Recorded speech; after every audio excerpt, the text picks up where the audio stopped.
Ciência e Fé volta no segundo bloco agora com o Divino, pastor Divino Antônio dos Santos. Ele tem formação teológica e esta informação é meu colega na psicanálise, estamos em formação psicanalítica. Mas estamos falando sobre o acompanhamento da família quando perde um ente querido, que é a especialidade dele.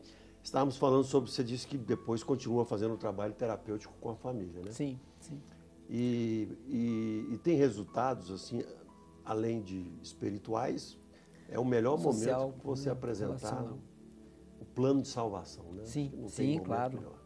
Mas também terapêuticos têm suas... Tem seus pontos positivos, né? O luto, na verdade, pastor Silvério, nós temos várias noções. Algumas pessoas dizem um tempo, outros dizem outro. Mas eu entendo, eu gosto muito dessa definição de que o luto leva um ano. Porque é um ano sem aquela pessoa. É o aniversário sem a pessoa, é o primeiro aniversário meu, o aniversário dele, né? O primeiro Natal, o primeiro Carnaval, né? Uma série de coisas que roda, um ano roda ali, né?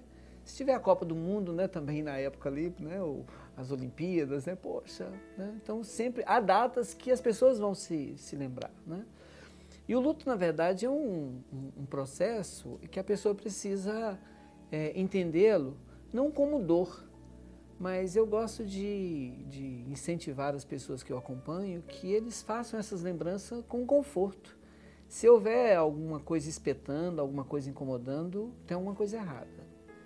E o luto tem fases, ela tem as fases aí da culpa, do sentimento de ódio, de revolta. Tem uma fase, né? que a pessoa se sente culpada. É um mecanismo de defesa que as pessoas criam. Poderia ter feito mais. Isso, são mecanismos de defesa que as pessoas geram na própria cabeça delas, no próprio coração delas, na mente delas, e que elas precisam aprender a lidar com isso.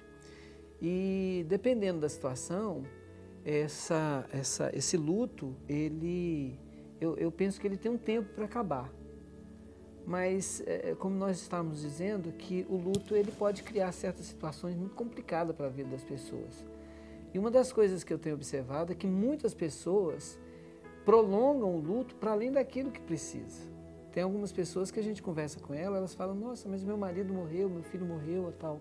Né? E a gente pensa assim, puxa, você está falando com tanta ênfase, parece que foi semana passada. Não, mas você tem 10 anos. Poxa, 10 anos? Né? Então tem que corrigir isso aí. 10 anos é muito tempo para você estar vivendo como se você tivesse vivido, né? Se tivesse ocorrido ontem o processo. Então eu penso que a gente vai aprendendo isso, que o luto, além dele adoecer, trazer esse adoecimento psicológico, emocional, psicossomático, ele também tem um processo que ele chega à possessão demoníaca. Né? Que, vamos dizer, como entendemos essa questão também, essa relevância da espiritualidade, entendemos que o inimigo das nossas almas, ele se acoita ali, se esconde como um escorpiãozinho pequenininho que nasceu, fica ali entre os tacos e vai crescendo. De repente você tem um escorpião gigantesco, venenoso, dentro da sua vida, que você não sabe, porque a coisa vai transitando, né? Hoje a razão de sofrer é o luto em si, mas amanhã é outra razão, que essa aqui não ficou bem resolvido, aí vai para lá, e quando chega lá naquela situação, na outra experiência, lá na frente, se cria outra razão, e essas coisas vão se misturando, vai se criando uma bola de neve na vida da pessoa, a tal ponto dela ficar possessa. Tem uma opressão demoníaca em cima da situação, e principalmente nós brasileiros, somos muito animistas, né? Espiritualizamos tudo demais, a nossa história é fundamentada nisso, né? Os espíritos da natureza, nossa herança é essa aí. As pessoas pedem assim, dizendo, eu quero sonhar com fulano, eu quero que ele apareça para mim. Eu sou do interior e tinha muito isso no interior lá de Goiás, de onde eu sou, né? A minha mãe apareceu para mim, a fulana apareceu para mim. E o diabo pode usar isso como uma brecha. E essa aí é uma brecha, porque não existe esse negócio de apareceu para mim. Mas lá na Bíblia fala que Samuel apareceu para Saul. Não foi Samuel, né? Foi um demônio que apareceu para Samuel, porque os demônios conhecem a nossa história. Lá na frente a Bíblia explica aquele assunto, né? Exatamente. Porque os demônios conhecem a nossa história. Eles não morrem, nós somos transitórios, mas eles não. Eles conhecem, são demônios familiares que ficam ali e conhecem detalhes. E por acaso, há algumas revelações, e essa a questão do sensitivismo, da mediunidade. Poxa, ele trouxe aqui para mim uma revelação que só eu e ele sabíamos. Esse negócio que a mediunidade, o médium falou que só eu e a minha mãe sabíamos, porque nós estávamos lá dentro do quarto quando eu tinha 14 anos de idade, e a minha mãe falou isso comigo, e ela cravou aqui no meu coração. E agora, depois de 50 anos, o médium vem e fala aqui que aquela experiência é verdade, aquilo realmente aconteceu. Só que quem está revelando isso não é sua mãe. É um demônio que conhece a sua história e ele sabe que se ele pegar isso aí, ele vai gravar o seu coração. E ele se faz de espírito desencarnado. Desencarnado. E aí nós vivemos sob essa cultura espírita, né, no Brasil. É muito importante as pessoas que estão nos ouvindo, nós não estamos combatendo aqui religião nenhuma, mas até mesmo um pensamento filosófico ligado à reencarnação. Sim. De que é uma prova de que aquilo é um espírito desencarnado por saber mistérios ou segredos. Isso para nós é muito comum, porque a gente sabe que existe demônios que acompanham famílias por séculos. Né? E até mesmo maldições se tornam até genéticas. Sim. Se tornam até genéticos, porque o homem ele está caminhando na sua natureza adâmica. Sim. Então, mesmo que a ciência está crescendo, está descobrindo novas curas, mas nós estamos também evoluindo em novas formas de adoecimento. Sim, com certeza. Porque estamos cada vez mais na nossa natureza adâmica e ela pode...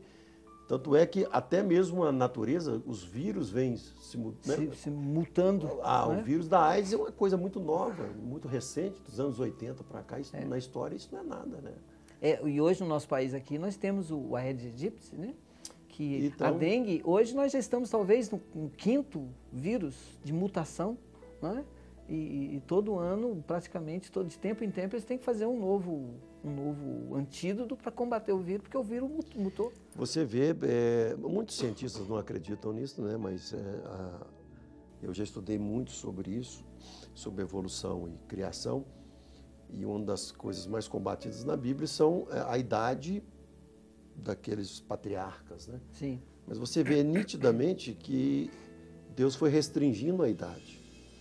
Então, na verdade, nós fisicamente, nós não estamos evoluindo, nós estamos involuindo. É verdade. E, aliás, a natureza adâmica, né? Talvez as pessoas que estão ouvindo não entendam muito bem qual é a perspectiva bíblica da natureza adâmica. A natureza adâmica, ela está em decadência, ela está em deterioração. Nós Por podemos, isso é que nós inclusive, morremos. Exatamente. Né? Já está sendo detectado um gene do suicídio. Que terrível. Nós estamos tendo agora, a ciência está descobrindo coisas do alcoolismo. Sim. E pode ser até do homossexual. Pode ser que pode vir por maldições de gerações. Sim. E que a igreja vai ter que se tratar com coisas assim.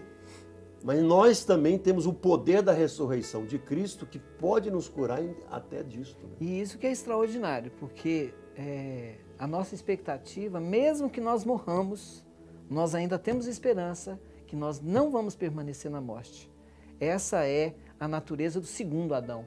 O primeiro Adão é o nosso pai carnal, homem. Romanos 7, né? Mas a nossa expectativa do segundo Adão, que é o Cristo, que veio como homem para ser como Adão e na carne de homem destruir a força degenerativa do pecado que Adão admitiu na sua natureza e que agora em Cristo nós temos uma nova natureza. Não, e vence também o próprio fim dessa natureza, que é a morte. Sim, com certeza. Porque ele desce até o inferno e toma as chaves de Satanás. Quer dizer, ele vence a vida vivendo aqui entre nós e vence a morte morrendo. Sim. E isso é extraordinário. Meu pai, pensar nisso é magnífico. Porque é impressionante, porque até a filosofia, no caso de Hegel, tem um filósofo agora a dizer que ele mesmo não crendo em Cristo, eles veem que Cristo foi tão extraordinário que ele dá uma significação até depois da morte. Sim. A Bíblia fala que ele é a vida. Mas vamos guardar, porque o programa acabou. Ele é indissolúvel. Depois a gente volta aqui de novo e acabou, continua falando, Nayara. né? Acabou o programa. Então vai ter que semana que vem. Semana que entra a gente volta aí de novo. Tá vendo? Eu nem anotei os tópicos aqui para falar, porque falar sobre morte, sobre vida é uma coisa tão impressionante. Mas você vai ter que ver a semana que vem, meu querido. Eu sinto muito, mas são as regras aqui, senão a gente vai ter que entrar em outra programação. É verdade. Pastor Divino, a gente continua esse assunto a semana que vem. Com certeza. Pastor Divino, muito obrigado por ter vindo aqui. A gente vai gravar o próximo programa e você vai assistir a semana que vem essa segunda parte aqui com o Pastor Divino, falando sobre a transitoriedade da vida, a morte em si. Tá bom? Até mais, a semana que vem ele vai fazer uma oração com você. Deus te abençoe, TV Jet, o canal da palavra, sobre a direção e a presidência aqui do pastor Jorge Linhares. Deus te abençoe.